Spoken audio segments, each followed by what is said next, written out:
ఓం నమో వెంకటేశాయ నమ. ఓం నమో శ్రీ సీతారామచంద్ర పరబ్రహ్మ స్వరూపిణే నమ.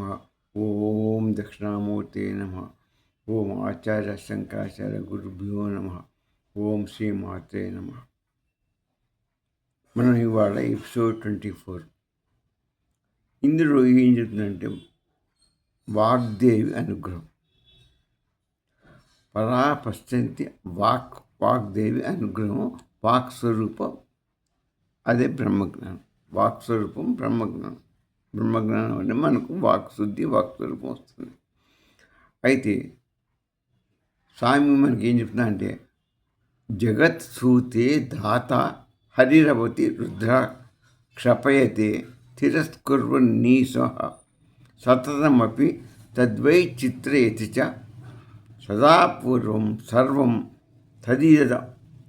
తదిదమనుగృహ్రాతి చ శివ తవాజ్ఞా ఆలంబ్య క్షణచలిత యోర్భ్రూరతిరకయో.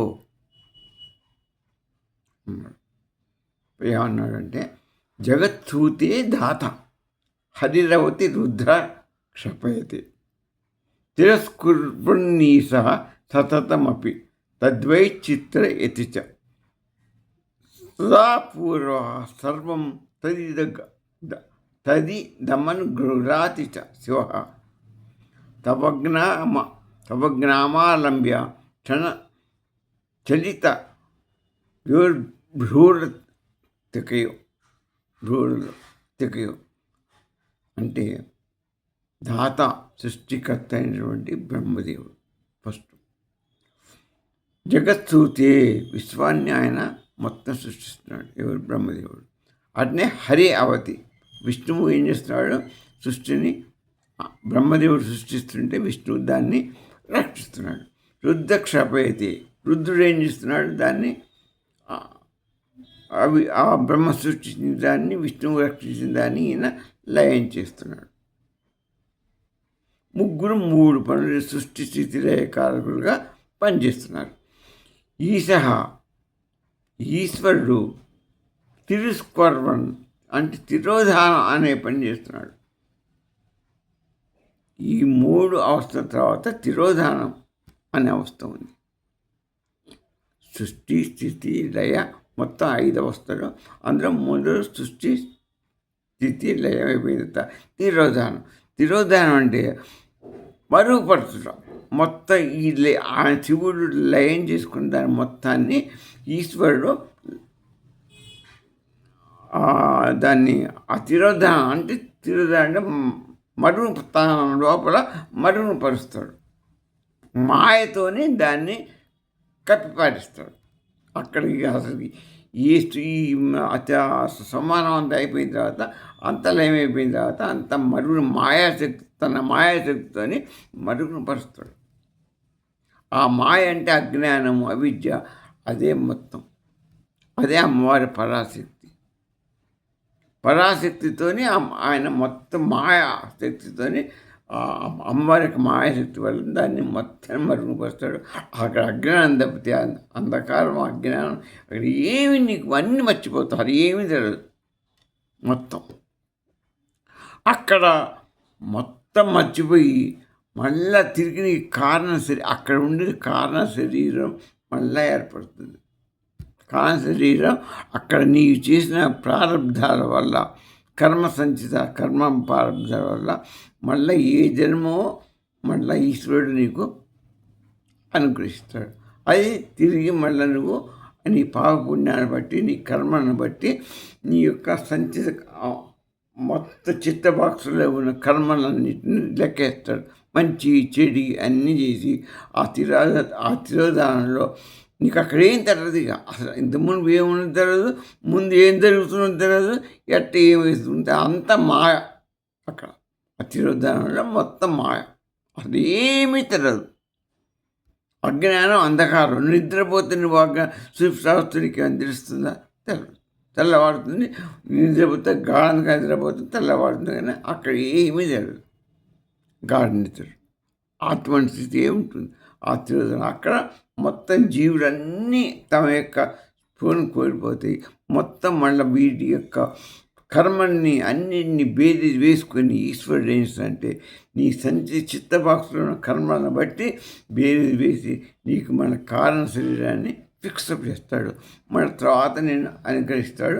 ఆ జన్మని నీకు సూటబుల్ జన్మని నీకు నెక్స్ట్ ప్రసాదిస్తాడు. కానీ పాత ఏం జరిగిందో ఆ తిరోధానంలో ఏం జరిగిందో నీకు తెలియదు. ఫ్రెష్‌గా మళ్ళా జన్మని స్టార్ట్ చేస్తాం.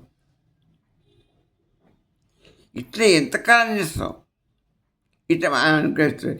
నీకు జ్ఞానం వచ్చేంత వరకు ఈ కర్మల్ని అన్ని చిత్తబాక్స్ కాలేంత వరకు ఈ జ్ఞానం ఈ మొత్తం పరబ్రహ్మ జ్ఞానం వచ్చేంత వరకు ఆ మాయాశక్తి నుంచి విడిపోతే నీకు పరబ్రహ్మ స్వరూపానికి పంపిస్తాడు. అప్పుడు నీకు జన్మరణం లేకపోతే మళ్ళీ నీకు ఈ అనుగ్రహంలో అది బై రూటు ఇటు కాలం శరీరం ఇచ్చి ఇటు పంపుతాడో జరగదు. దేవలోకం పంపుతాడో భూలోకం పంపుతాడో ఏ జంతువులు పంపుతాడో ఏ జాతికి పంపుతాడో ఏ క్షేత్రంలో నేను పడేస్తాడో తెలియదు. ఒకవేళ నీకు అక్కడ కనుక నీ జ్ఞానోదయమై ఉండి నీ పరిపక్వ దశలో ఉంటే నేను తీసుకుపోయి పరబ్రహ్మంలోకి జ్ఞానం ఉన్నవాడి జ్ఞానం తెలుసుకున్న వాడికి బ్రహ్మతత్వాన్ని పడిసిన వాడికి ఆత్మదర్శనం తెలిసిన వాడికి పరబ్రహ్మంలోకి వెళ్ళిపోతాం అనుగ్రహిస్తాడు. ఆ అనుగ్రహం ఎత్తి రాజు ఆయన సదాశివుడు చేస్తాడు ఆ పని.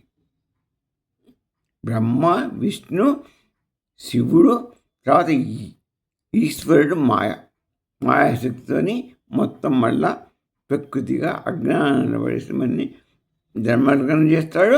తర్వాత అనుగ్రహించి మనకి ప్రాప్తి మోక్ష ప్రాప్తి అనిస్తాడు. పరబ్రహ్మ స్వరూపంలోకి మన గేట్ ఓపెన్ అయిపోతాం. ఇది జరిగేటువంటి ఒక విధానం, సృష్టి విధానం. ఇదంతా ఎవరి వల్ల జరుగుతుంది అంటే అమ్మ అనుగ్రహం వల్ల జరుపుతారు. బ్రహ్మ విష్ణు మహేశ్వరుడు సదాశివుడు వీరందరూ కూడా అమ్మ తిరోధాన పరాశక్తే మొత్తం మరిచి మన శరీరాన్ని మళ్ళీ మనకు ఈశ్వరుడు బుర్ర అది మనకు ప్రసాదించి అమ్మే ఇస్తుంది.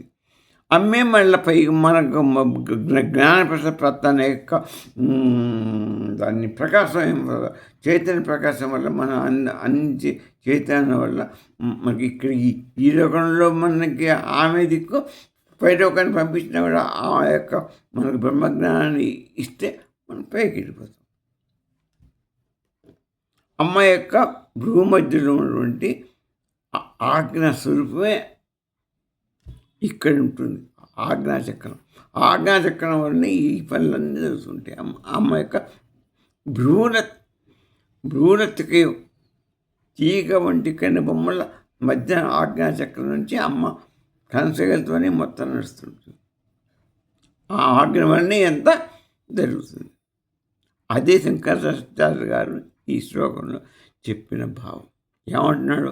అమ్మ జగన్మాత బ్రహ్మ సృష్టి చేయటం, విష్ణువు రక్షించడం, శివుడు లయం చేయటం, ఈశ్వరుడు తిరోధానం చేయటం అంటే మాయలో ముంచడం, మళ్ళీ నీకు కారణ శరీరాన్ని ఇచ్చి మళ్ళీ ఇటో కానీ మోక్షాన్ని ఇచ్చి పైకి కానీ పంపడం.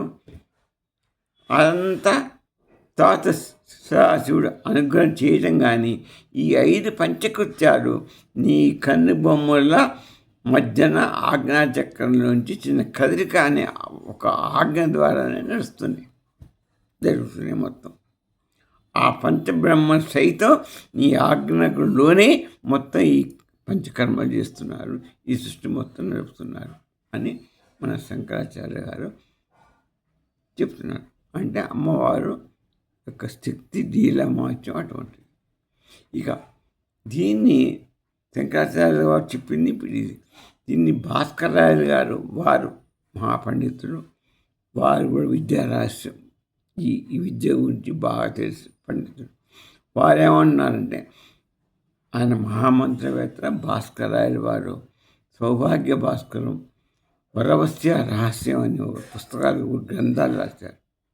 అవి చాలా చాలా పవిత్రమైనవి. ఒక ఫేమస్ అయింది. దీని ఆయన ఏమంటారంటే పంచప్రేతాసనాసీన అన్నాడు ఈ కార్యక్రమాన్ని. పంచప్రేతాసనాసీన, పంచప్రేతాలు ఆసనాసీన, పంచభూతాలు పంచప్రేతాసన అన్నాడు. అంటే బ్రహ్మ, విష్ణు, రుద్రుడు, తర్వాత ఈశ్వరుడు, సదాశివుడు, ఈ మొత్తం 5గురిని పంచప్రేతాలు, వాళ్ళని పంచబ్రహ్మలు అన్నాడు. పంచబ్రహ్మలు వీళ్ళు 5గురిని ఉండి ఈ క్రమాన్ని మొత్తం ఇందాక చెప్పిన క్రమాన్ని అమ్మ అనుగ్రహం వల్ల, శక్తి వల్ల మొత్తం ఈ విధంగా సృష్టి, స్థితి, లయ, తిరోధానం, అనుగ్రహం 5 కర్మలను చేస్తున్నారు. అమ్మ యొక్క చైతన్యం లేకపోతే, ఆ పరాశక్తి చైతన్యం లేకపోతే వీరికి ఆ శక్తి లభ్యం కాదు. ఈ సృష్టి లయలో బ్రహ్మ విష్ణువు చేయలేరు, శంకరుడు ఈశ్వరుడు తిరోధానంగా చేయలేడు. అక్కడ మాయాశక్తి చేస్తుంది, మాయాశక్తి వల్లనే మొత్తం మాయ చేసి తిరోధానం చేసి, సదాశివుడు కూడా అమ్మవారి శక్తి లేకపోతే ఏమి చేయలేడు. సదాశివుడిలో అంటే ఎవరు ఆయన పరబ్రహ్మస్వరూపుడు. ఆయనే అక్కడ చేరుకుంటే మనం ముక్తి. ఆ సదాశివుడే సత్యస్వరూపం. అంటే చిత్తు ఉంటేనే ఆయన చేయగలుగుతాడు. చిత్తు లేకపోతే ఆయన నిత్యుడు, నిశ్చలుడు, నిర్గుణుడు కూడా ఉంటాడు. సదాశివుడు పరబ్రహ్మడు చిత్తస్వరూపం ఎట్లుంటుంది? ఆయన నిత్యుడు, ఎల్లకాలం ఉంటాడు. నిశ్చలుడు, కదలడు. నిర్గుణుడు, ఏ గుణం లేదు ఆయన. ఏ గుణం లేకపోతే సాకారంగాడు అనుకునే అవికారి. అమ్మే చిత్ అనేది 3 గుణాలు కనేది ప్రకృతి, మాయ స్వరూపిణి. పరబ్రహ్మ చైతన్య స్వరూపం ఆయన దగ్గర నుంచి చైతన్య పరబ్రహ్మ స్వరూపం తాల్చి ఆ మొత్తం ఈ 5 కర్మలన్నింటినీ చేస్తుంది. క్రియాశక్తి ఆమె వల్ల జరుగుతుంది. ఆ క్రియాశక్తి వల్ల మొత్తం ఈ సృష్టి ఈ 5 పంచకర్మల్లో నడుపుతున్నది. ఇదే శ్రీ విద్యా రహస్యం. శంకరుడు మాయని 5 అవస్థల గురించి చెప్పాడు. ఈ శ్లోకంలో మనం తెలుసుకున్నాక సృష్టి, స్థితి, లయ, తర్వాత తిరోధానం, అనుగ్రహం అనే 5 మొత్తం అవస్థలుగా పేర్కొని మొత్తం ఈ శ్రీ విద్య మొత్తం రహస్యంగా కనిపిస్తుంది అమ్మవారు. పరబ్రహ్మం నిశ్చలంగా ఉన్నప్పుడు, పరబ్రహ్మ ఎప్పుడు సత్త నిశ్చలం, ఆయనే శివుడు. అది క్రియాశీలకమైతే చైతన్యవంతమై పరబ్రహ్మ స్వరూపం కనుక మాయాశక్తి త్రిగుణాలు దాల్చి క్రియాశక్తిగా మారినప్పుడు పరాశక్తి. క్రియాశక్తిగా మారితే పరాశక్తి, నిశ్చలుగా ఉంటే శివశక్తి.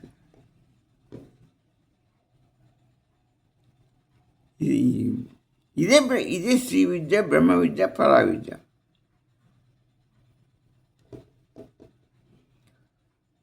ఇది ఏ వికారము లేని నిర్గుణ బ్రహ్మమే పరబ్రహ్మం అని తెలుసుకోవడమే అద్వైతం యొక్క పరమార్థం.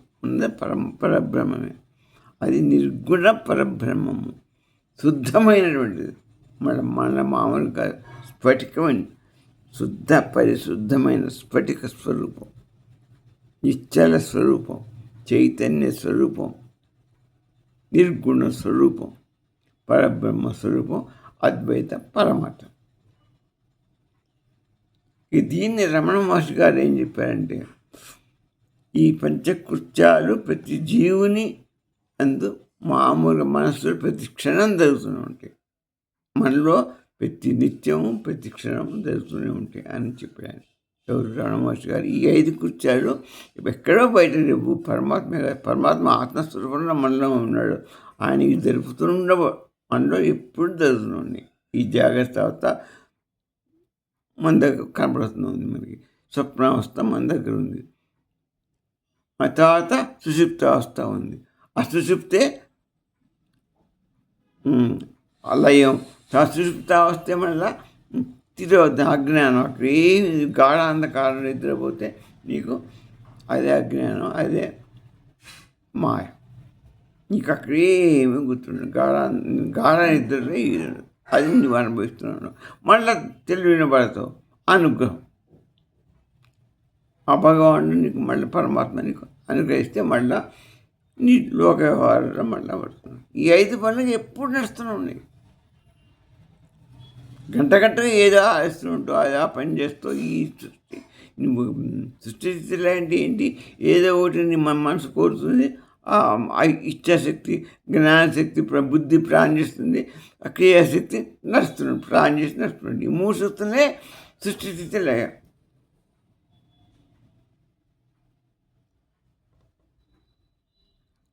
కాబట్టి 5 దర్శనం అని గాఢాంధకారంలో నువ్వు నిద్రపోయినప్పుడు తిరోధానం కనపడుతుంది. మళ్ళీ అనుకో తెల్లవారు తెలిస్తే మళ్ళీ అనుకూలంగా కనపడుతుంది. నీ దగ్గర లోపలి ఉన్నాయి. అదే రమణ మహర్షి గారు చెప్పినటువంటి సత్యం. ఇక తైత్రీయ పరిస్థితి ఏం చెప్పిందంటే, ఆ పరమాత్మ పరబ్రహ్మస్వరూప యొక్క ఆజ్ఞ వల్ల నీ వాయువు వీస్తుంది, సూర్యుడు ఉదయిస్తున్నాడు, చంద్రుడు వెలుగునిస్తున్నాడు, అన్ని అగ్ని, ఇంద్రుడు, అన్ని వాయువు, జలం అన్నీ తమ తమ పనులు చేస్తున్నాయి. పరబ్రహ్మస్వరి యొక్క ఆజ్ఞ ప్రకారం, ఆజ్ఞ అంటే ఆజ్ఞ ప్రకారం నడుస్తుంది. సిన్సియర్గా మళ్ళీ ఒక్క అరక్షణం కూడా డేట్ కాకుండా తమ తమ విధులు చేస్తున్నారు. దేవతలు తమ తమ విధులు నిర్వహిస్తున్నారు. మానవుడు కూడా అంతే. ఏ జంతువు అయినా, ఏ జాతి అయినా, ఏ వృక్షమైనా, అన్ని జాతులు, అన్ని వృక్షాలు, అన్ని వర్గాలు ఆ పరబ్రహ్మానంద ప్రకారంగా నడుస్తుంది. ఈ అద్వైతం ఏం చెప్పింది? పంచబ్రహ్మలు పంచకృత్యాలు చేస్తున్నారు. అది ఆత్మ చైతన్యం వల్లనే నడుస్తుంది. ఈ మొత్తం ఆభాస అంతా వివర్తనం. వివర్తనం అంటే మాయ. మాయ అంటే ఏంటి? ఆభాస. ఆభాస అంటే ఏంటి? నీ లేని దాన్ని ఉన్నట్టుగా చూడటమే మాయ. అదే ఆభాస.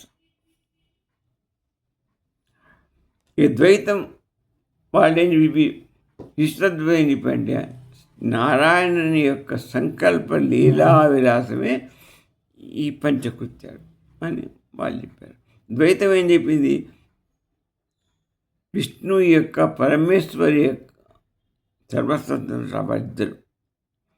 ఆ అమ్మవారి యొక్క దయ వల్ల, స్వామి దయ వల్ల అమ్మ ఇదంతా చేస్తుంది. బ్రహ్మాది దేవతలు అమ్మవారి ఆజ్ఞలో లోబడి ఈ పనులను, ఈ పంచ కర్మలు నడుస్తున్నాయి. వాళ్ళు కూడా చెప్పారు.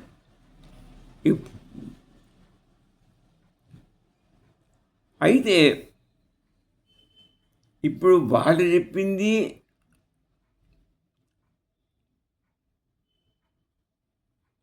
బాగానే ఉంది. ఇప్పుడు ఇంకొక శ్లోకం కూడా మనకి అందుబాటులో ఉంది. అది కూడా నేను చదివిద్దాం అనుకుంటున్నా. ఏంటంటే, గతాస్తే మంచత్వం ద్రుహిణ హరిరుద్రేశ్వర భరై శివే స్వాత్మారామ భవతి భువనానాం జనయిత్రి వహంతి నిర్వాణం శిఖరిని తదా కిం వహసితు కిలాత్మానం దేవి ద్రుపద తన్ను బిర్భార సహస్రై. అంటే శివే ఓ శివపత్ని అంటే ఆ పరాశక్తి, తే మంచత్వం గత, నీ పల్లకిని మోసి, తే మంచత్వం మంచం, 4 కూడా బల్ల, మంచం అమ్మవారు కూర్చునే బల్ల, గత నీ పల్లకిని మోసే గౌరవం పొందారు ఎవరు? దుర్హీన హరి రుద్ర ఈశ్వర భరే. బ్రహ్మ విష్ణు రుద్రుడు ఈశ్వరుడు నిన్ను, నీ యొక్క నువ్వు కూర్చున్న బల్లని వారు మోస్తున్నారు. అదే మనం ఈ ఇంద్రుడు చూడండి, మనం దాని పేరేంటి, శ్రీ లలితా శాస్త్ర మణిద్వీపంలో అమ్మవారి బల్ల మీద కూర్చుంటే, స్వామి పైన కూర్చొని అమ్మవారు ఆయన అడుగున ఉన్నది సదాశివుడు, ఆమె పైన అమ్మవారు వేయించేసి ఆ బల్లని ఈ బ్రహ్మ విష్ణు ఈశ్వరుడు అమ్మవారిని మోస్తున్నారు. అంటే సదాశివుడు అక్కడ ఉన్నాడు, సదాశివుని కూడా అమ్మవారిని ఇచ్చిస్తున్నారు, సేవ చేస్తున్నారు. వీరంతా అమ్మవారి సేవ చేస్తూనే ఉన్నారు. భువనానాం జనయిత్రి, లోకాలకు తల్లివేది అన్ని భువనాలకి జనయిత్రి, తల్లిమైనటువంటి అమ్మని వారు సేవిస్తున్నారు. స్వాత్మారామ, స్వయంగా ఆత్మలోనే ఆనందించేదాను, నిర్వాణ మహంతి, మోక్షాన్ని ఇచ్చేదానవు. తదా కిం వహసి, అప్పుడు ఏమి తదా కిం వహసి, ఏం ద్రుపద తనువి భార సహస్రే ఆత్మానం కదా. ఈ వేలాది మంది జీవులన్నింటినీ కూడా అమ్మే భారం ఎత్తుకుంటుంది. ఈ సృష్టి స్థితి లయకారుడు ఈశ్వరుడు వీళ్ళు నలుగురు మోస్తున్నారు, సదాశివుడు కూడా అమ్మను మోస్తున్నారు. అంటే ఈ మొత్తం భారం అమ్మ మోస్తుంది. ఈ 5 పంచకర్మ చేసేది అమ్మే. అమ్మ కింద వీళ్ళైదుగురు బ్రహ్మ విష్ణు మహేశ్వరుడు సదాశివుడు ఉపయోగించుకుండి వారు అమ్మ యొక్క అనుగ్రహంతో, అమ్మ చైతన్యంతో, అమ్మ శక్తితోని వీరి కార్యక్రమాలు చేస్తున్నారు. ఈ పని చేయడానికి అమ్మ అనుగ్రహం కోసం వీడి అమ్మ పల్లకిని మోసే విధంగా మారారు. ఆమె చైతన్యం కొరకు, ఆమె యొక్క శక్తి కొరకు. ఆ శక్తి లేకపోతే వీళ్ళు పని చేయలేరు. కాబట్టి అమ్మ అనుగ్రహం కోసం వారు పల్లకి సేవ చేస్తున్నారు. స్వయంగా ఆత్మానందంగా అమ్మ ముని ఉంటుంది. ఎప్పుడు అమ్మ ఒక ఆనందమే తునికి స్టార్ట్ అవుతుంది. ఆ ఆనందాన్ని పొందడమే మనకి మన జన్మ ప్రపంచంలో అందరికీ కావాల్సింది ఆనందపతి. ఎవ్వరికి ఏమి లేదు. నీకు ₹1,00,000 నీకు ₹1,00,00,000 ఉండని ఆనందం లేవు. నీ ఒంట్లో బాగాలేదు, ₹1,00,00,000 బ్యాంకులో ఉంది, ఏం చేసుకుంటావు? నీ ఒంట్లో ఆరోగ్యం బాగాలేనప్పుడు మంచం మీద ఉంటే ఆ ₹1,00,00,000 దేనికి పనికి వస్తాయా? కావలసిన ఆనందం, ఏ చిన్న వస్తువు ఆనందం ఇచ్చినా చాలు. ఆ అన్నమయ్య కీర్తనం ఒక్కటి వినమయ్య, ఎంత మాధుర్యంగా ఉంటుంది. ఒక అమ్మాయి వాడుతుంది, ఎంత అన్నమయ్య కీర్తనని. ఇక అసలు ఆనందం మనకు తగదు. ఆ లక్ష్మీ శ్రీనివాసరావు అన్నమయ్య కీర్తనలు ఆయన ఎట్లా రాశాడు. ఒక్క కీర్తన దొరికే ఆనందం ఈ కోట్లు పెట్టిన దొరకదు. అది ఆనందం అంటే, అది బ్రహ్మానందం. కాబట్టి మనిషికి కావాల్సింది అదే. అది పొద్దున్నే వింటే ఆ అన్నమయ్య కీర్తన ఒక్కటి. ఆ బాలకృష్ణ ప్రసాద్ గారు వారు మహానుభావులు. అటువంటి వాళ్ళ కీర్తన ఒక్క కీర్తన అంటే నిగమాంబుడు. ఏం కీర్తనలండి! స్వామి కళ్ళలో మనం మెదులుతుంటే మన మీద అది ఆనందం. ఈ లక్షలు కోట్లు ఇవన్నీ ఆనందంగా అమ్మని చూస్తే ఆనందమే వస్తుంది. ఆనందం కొరికే మన తాపత్రయం, మన పుట్టుక, మన భక్తి, ఈ శ్రమ అంతా ఆనందం కొరికే. అటువంటి ఆనందం అమ్మ కరుణలోనే దొరుకుతుంది. అపారణ కరుణ వల్లనే అమ్మ కరుణరసమే మనకు ఆనందం ఇస్తుంది. దీని శంకరాచార్య గారు కూడా చెప్పారు. సౌందర్య భాషను చెప్తే ఇక్కడ 4 దేవతలు అంతఃకరణాలు, నలుగురు మోస్తున్నారు. ఆయన 4 దేవత బ్రహ్మ విష్ణు మహేశ్వర ఈశ్వరుడు మోస్తే ఆయన 4 ఎవరు? అంతఃకరణాలు. అంటే మనస్సు, బుద్ధి, చిత్తము, అహంకారం. ఈ 4 అంతఃకరణాలు అమ్మవారిని భరిస్తున్నాయి. నీరు నువ్వు కంపేర్ చేసుకున్నప్పుడు దృహిణ అమ్మ బ్రహ్మ మనస్సు, హరి అంతకన్నా 4 కదా. మనం ఏదైతే బ్రహ్మం మోస్తున్నాడో అది మనస్సు అన్నమాట. బ్రహ్మ అంటే మనస్సు, హరి అంటే విష్ణు అది బుద్ధి, రుద్ర అహంకారం, ఈశ్వరుడు చిత్తం, మన చిత్తం. ఈ 4 అమ్మవారిని పల్లకిని మోస్తుంది. అంటే జ్ఞానంతో దేవుని ఉదయాన్ని ఈ విధంగా మనం ఊహించుకోవాలి. స్వాత్మారామ ఇది బ్రహ్మజ్ఞానం, బ్రహ్మజ్ఞాని యొక్క లక్షణం. నీకెక్కడ బయట లేదు. అమ్మవారు కానీ అయ్యవారు కానీ ఆ సత్యస్వరూపం నీలోనే ఉంది, ఆత్మస్వరూపం నీలోనే ఉంది. అదే భాస్కరరావు గారు కూడా చెప్పారు మనకి. దీని పంచప్రేతాసనంగా ఆయన వర్ణించారని చెప్పారు. శ్రీచక్రం లమ్మ కూర్చునే సింహాసనాన్ని 5 శివులు మోస్తాం. వారే సదాశివ, ఈశ్వర, రుద్ర, విష్ణు, బ్రహ్మ. ఈ 80 దృక్పథ తన్నుభి అన్నాడు. అంటే 84 లక్షల జీవరాశులు అమ్మ యొక్క కరుణతో అందరి మన కర్మ భారాన్ని ఆమె మోస్తున్నది. ఆ భారాన్ని ఈ 4 మోస్తున్నారు, పాము పల్లకిలో మోస్తున్నారు. ఇది జగన్మాతృత్వ తత్వం. స్వస్తి.